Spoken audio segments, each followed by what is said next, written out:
Why loud noises suddenly feel too much. Number 5.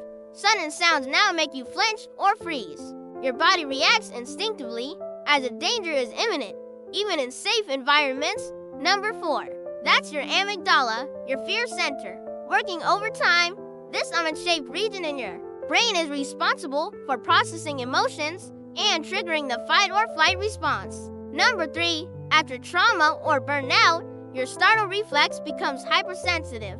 Your nervous system remains on high alert, ready to respond to potential threats at a moment's notice. Number 2. You're not overreacting, you're overactivated. Your body's stress response system is in overdrive, causing heightened reactions to stimuli that others might not even notice. Number 1. You're not dramatic.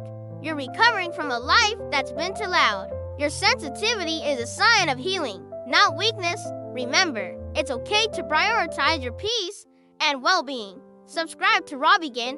Healing starts here.